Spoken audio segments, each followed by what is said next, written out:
Hello and welcome to my 2018 top 10 movies of half of the year video. So I haven't done one of these since I think 2015.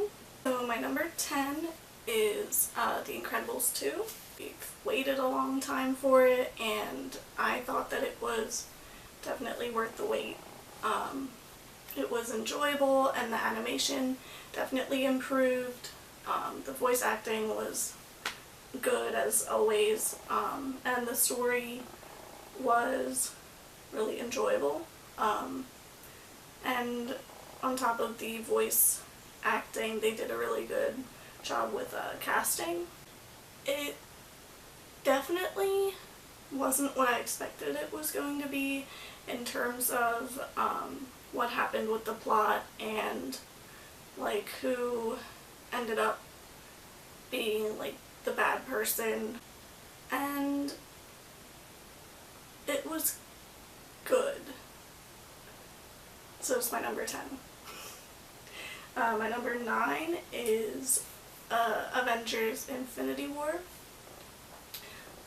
This one I didn't really expect was going to be on my top 10 at all, just because Avengers has never really been a favorite series of mine.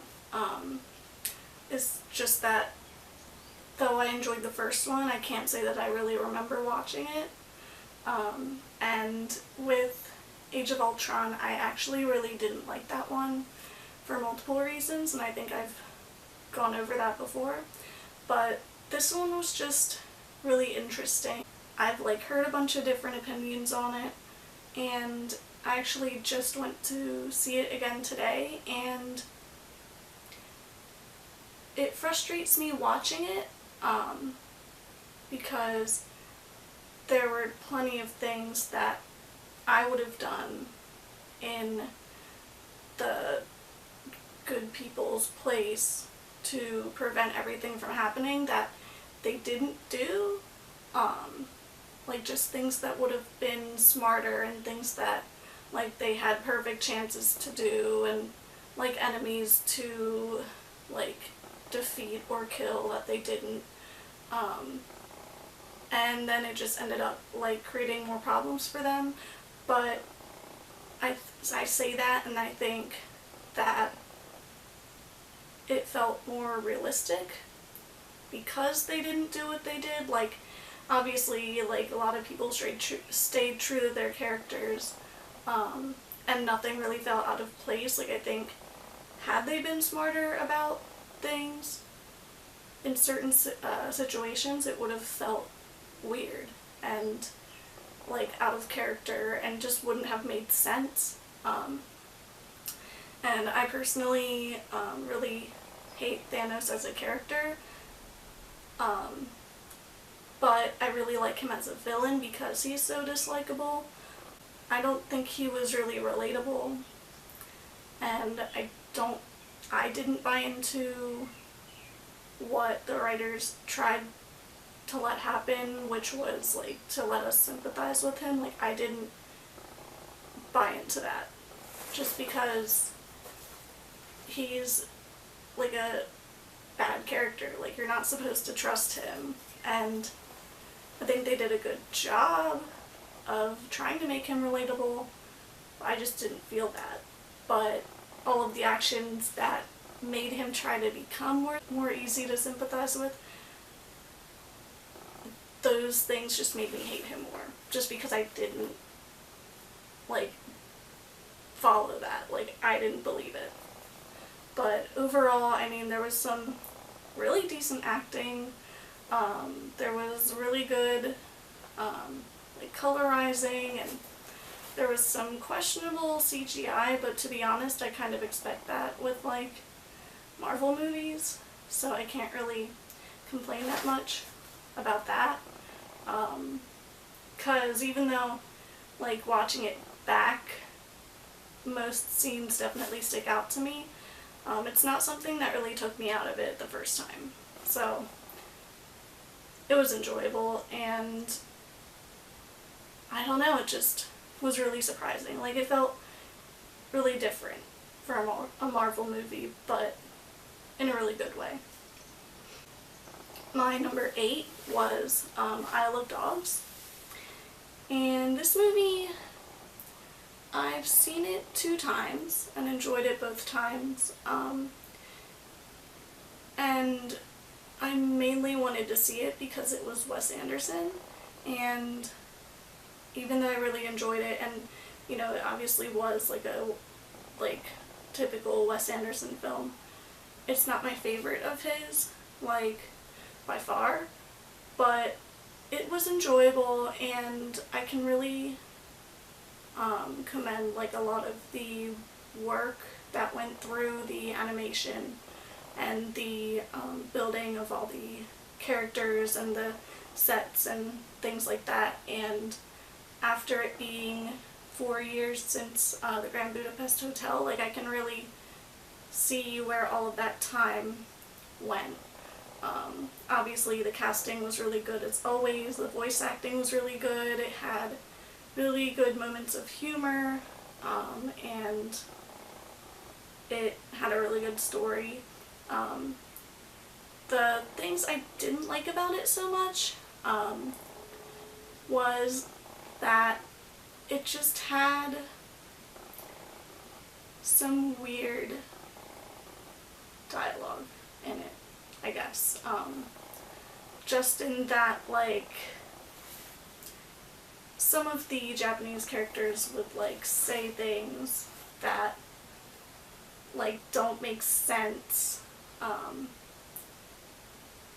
Like, if you're looking at it from, like, if you speak Japanese, like, it's not gonna make sense. Like, one example I can just think of is, I guess it would be Mayor Kobayashi, and someone else kept saying rispetto, like, over and over, and I'm like, they don't, like, no one says that in Japanese, like, especially, like, not in the context that it was given, and, like, it was just little things like that that, like, kind of took you out of it, and I don't know, I just feel like there's probably a lot more related to the fact that it was not directed by a Japanese person, that were also weird like that, but, you know, I'm not Japanese or Asian, like, or, like, anything but white, and, like, I wasn't raised in Japan, so I can't really say what was out of place or not great to include in the movie, because I don't know and I don't really have a say in it. But just looking at it as an overall movie, I thought it was very good, and it had a really cute story. Number 7 is Annihilation, and if I'm going to be honest, I don't really remember much about this movie because I've only seen it once. But what I do remember from it is that, like, I haven't really seen a movie like it before. I mean, I've seen, like, the, like, alien invasion type movies before, but it was different, and I thought it was a really unique take on that kind of approach. Obviously, I really love Natalie Portman and Oscar Isaac, and the director, whose name I don't know, but I know that he also did Ex Machina. Like, everyone was just really good, and I don't know, it kind of made you think, and it really gave some depth to a lot of the characters, and, like, even though the ending was really weird and open-ended, like, I just thought it was really interesting and made me think a little bit. And if I had the choice, I would definitely watch it again. I put it so high up on my list just because it was so different, and like, nothing I was really expecting. So though it definitely wasn't as good as Ex Machina for me, I definitely really enjoyed it. Number 6 is Love, Simon. It's one that I honestly never expected being on this list, just because it is kind of like a teen romance movie, but I think it's a really important teen romance movie just because it's focusing on like a gay boy, and I think it's not exactly, but I think it's the type of movie that a lot of young LGBT people definitely need. And I just thought it was a good story, and although it dealt with a lot of hard issues that I think a lot of gay people go through, it has a really good ending, and it has its sad moments, but it definitely has really good writing and good moments that don't make the movie sad. Like, I don't think you're gonna think of the sad moments when you think about the movie. I just thought it was enjoyable. It had a really good soundtrack and pretty good acting, and I just really enjoyed it. My number 5 was Game Night, and this one had actually been at my number 1 spot for like the longest time, but it had been that high just because I thought from the trailers that it looked really stupid, really bad, but it actually ended up being really good and really funny, and was just not anything I was expecting out of it at all. And the only reason I went to see it was because I heard it was so good. So it had just really good like dialogue, and the story was actually pretty interesting. The cinematography was also like surprisingly really good. Like, I didn't expect that it was gonna be like really good and have such good shots. And I really like a lot of the cast, and I love that Michael C. Hall was in it, so I feel like that's a big like part of why it was so high up on my list.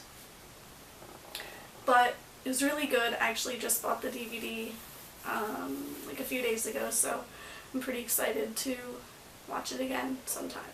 Number 4 is Hereditary, which was on the same lines as Game Night, where I did not think I was even going to go see this because it just honestly looked like a boring horror movie that was gonna end up getting bad reviews and just wasn't gonna be of any interest to me. But then it started getting really good reviews, and I figured I would go to see it, and it honestly was completely not what I was expecting,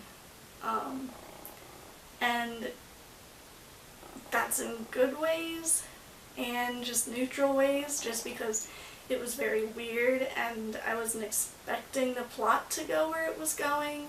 It was also just really like a shocking movie, with a lot of the stuff that happened in the plot was a lot darker than I ever even expected, and it kind of turned into like a sort of paranormal religious movie, and that just wasn't at all where I thought it was going to go.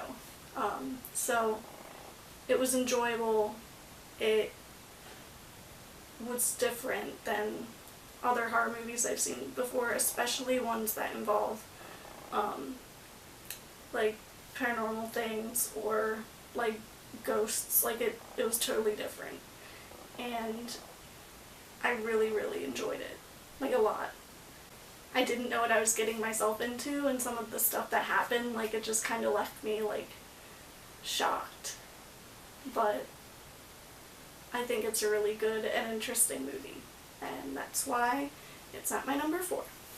Number 3 is another horror movie that was really highly praised and on everybody's, probably everybody's, like, best movie lists so far, and that's A Quiet Place, which I don't know if you can see it behind me, but I have a poster of it literally right behind me.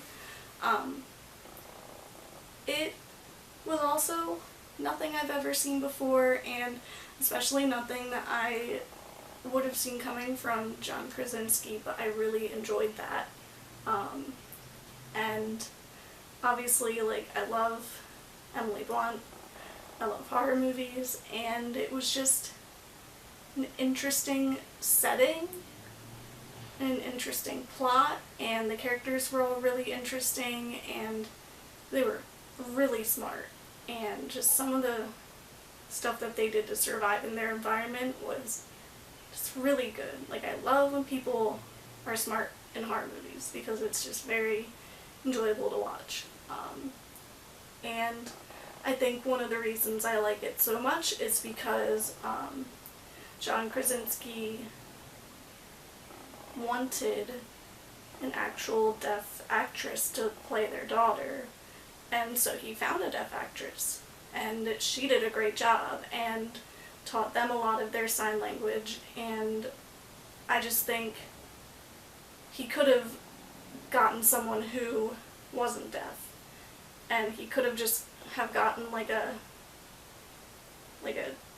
someone to teach them sign language, but he was one of the few people that went out of his way to do that, and I just think it makes all of the difference and makes everything just seem a lot more real and, like, makes me appreciate it a lot more. Yeah, it was really good and different, and I kind of hope more people take his approach when writing horror movies and just write ones that are, like, different and kind of take a risk in, like, exploring new territory. Number 2 is yet another horror movie, and that's Unsane. And I talk about that movie, and, like, part of me feels ashamed for liking it so much because it does probably, honestly, not exactly give good, like, representation for people with mental illness. But at the same time, like, it definitely addresses some very real problems with mental health treatment and mental health treatment facilities. So it's good and bad. But the reason it's so high on my list is because it definitely wasn't what I was expecting. But it was, for me, one of the most terrifying movies I think I've ever seen, just because it felt really relatable and real.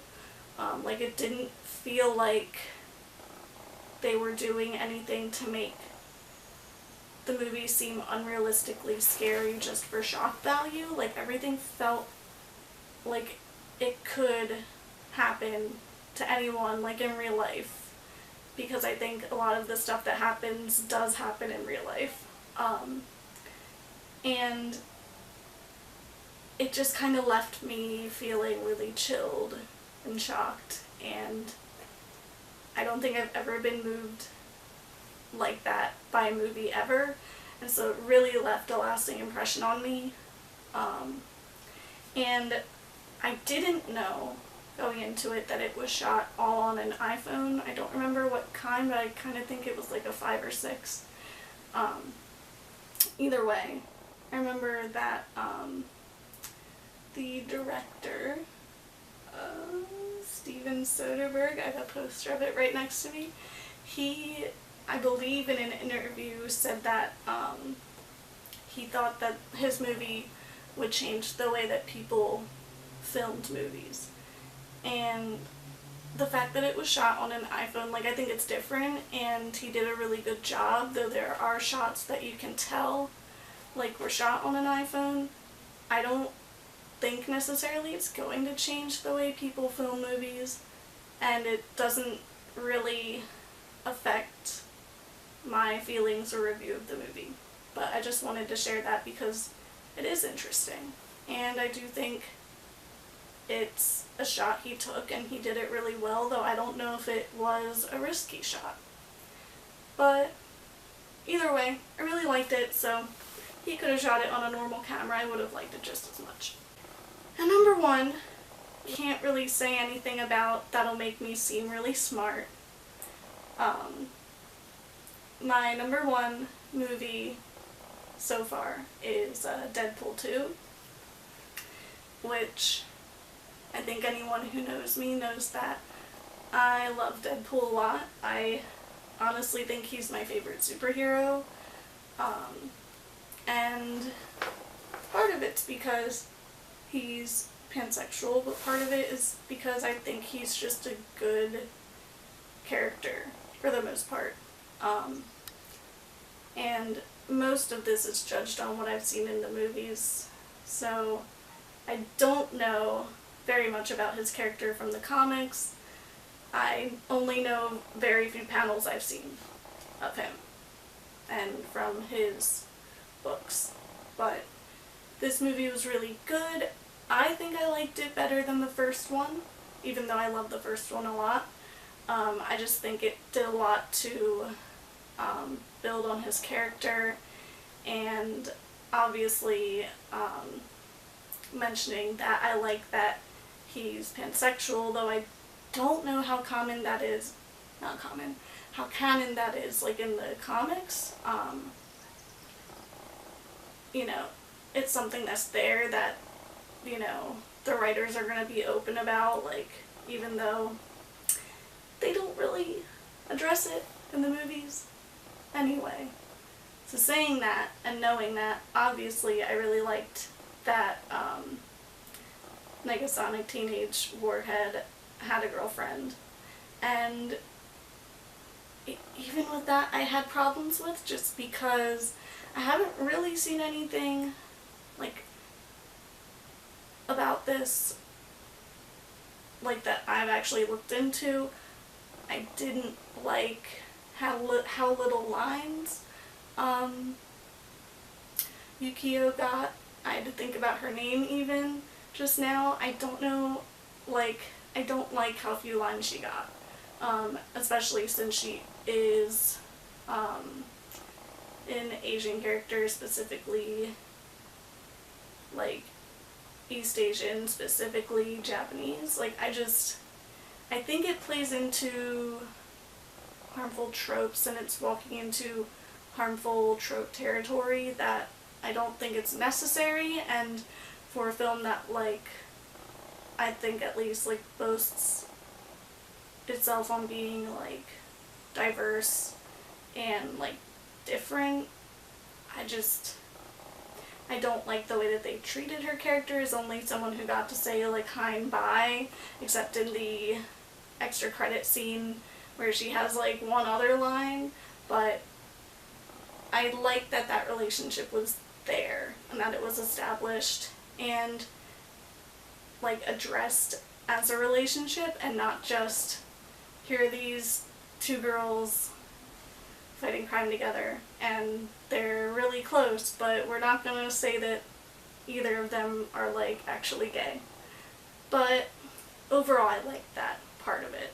I like the direction that they went with the plot, where basically the entire enemy was these abusive, anti-mutant sort of pastor type people, and really, like, that's, like, exactly what I want to see in a Deadpool movie. And I loved the new people that they, like, introduced in the movies, and I thought that the jokes were really good, and the soundtrack was really good, and overall it was just a really enjoyable movie. And it is honestly the only one in this list that I have found myself just wanting to watch over and over again. It's my number 10 of the list of the year so far. I will be releasing another one of these at the end of the year, and most likely it's going to be a whole new thing. Like a whole new list, most likely. So you can look forward to that, and if you'd like, you can share your own favorite movies, or if you have a top 10 list so far, you can share that with me. I'd love to see which movies you liked, or if you want to tell me that my picks are wrong, then that's cool too. But either way, I'll see you in the next one, and thanks for watching. Bye.